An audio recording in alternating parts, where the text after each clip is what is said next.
Hello and welcome to What to Read Today.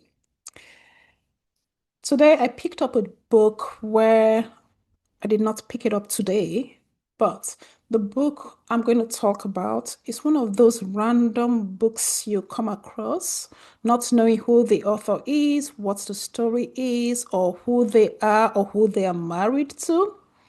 And the book is One Day at a Time by Jordan Ablett. One day at a time, a treasured son, a rare condition, a memoir of loss and joy, and everything in between. It's a beautiful book in the sense that it takes us through a journey of a young woman, a wife, a mother, and all the ingoings and outgoings of getting married to this very famous football star. I don't know who he is until I got to meet him in the book, and then I Googled him, and apparently he is a legend in Australia and quite respected and loved. Anyway, this is not his story, this is his wife's story about their son who has a degenerative condition, health condition, which means he wasn't hitting all the necessary milestones as a child. And this raised concerns for her.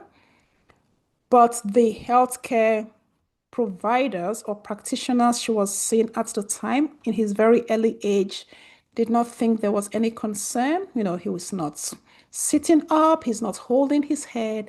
Anyway, all of that aside, this book chronicles, first off, her desperation and pain in realizing her first child, her son, has this condition, this disability.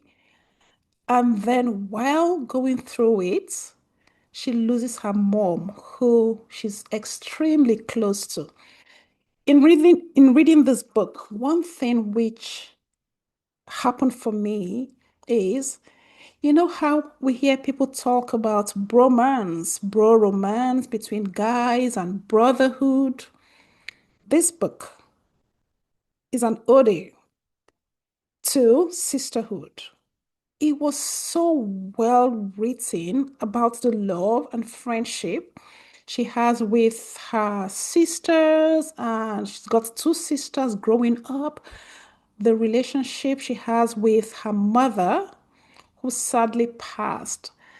In reading this book, and she held both stories in parallel, talking about her son and then the relationship she has with her mother, and then she gets to up until her passing. Every time I read a book, I always ask myself, what have I learned from this book? What's the point of this book? And this could be different for various people. People can read the same book and take away something else. So for me, this book is about family, it's about relationship, it's about how we need, or when we shift our perspective from, oh, why me? This is sad. I have a child who is not, hitting the milestones like every other kid, is not growing at the pace as every other kid, or I have a mother who is sick.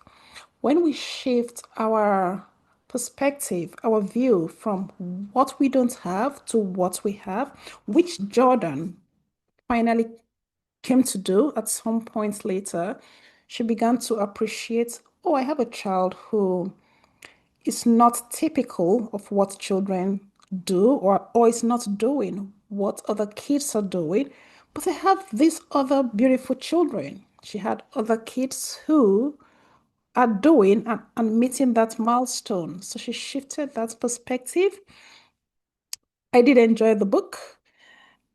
Again, I've said this many times, I wouldn't review or read, this is not a review, read books by famous people. When I picked this book to read, I had no idea at all of who this person is or who she's married to. It was in only reading the book and seeing photos that I came to realize, and then I Googled that this person, she's married to a very famous AFL player. However, it is a good book. I did enjoy it because it made me, at the end, think about my relationships in terms of friends, family. I do want the type of relationship she has with her mother, with my own mother. You know, not that we have a sad relationship. No, I'm quite close to my mom, but she portrayed this idea of a relationship where your mother is your best friend, in quotes. Like you tell her everything, and then she's got sisters she adores and who adore her. It's a good read, I will say. Give it a read and let me know what you think about it. One Day at a Time by Jordan Ablett. So until next time, when I bring you some other interesting book, keep well and keep reading. I'll see you next time. Take care.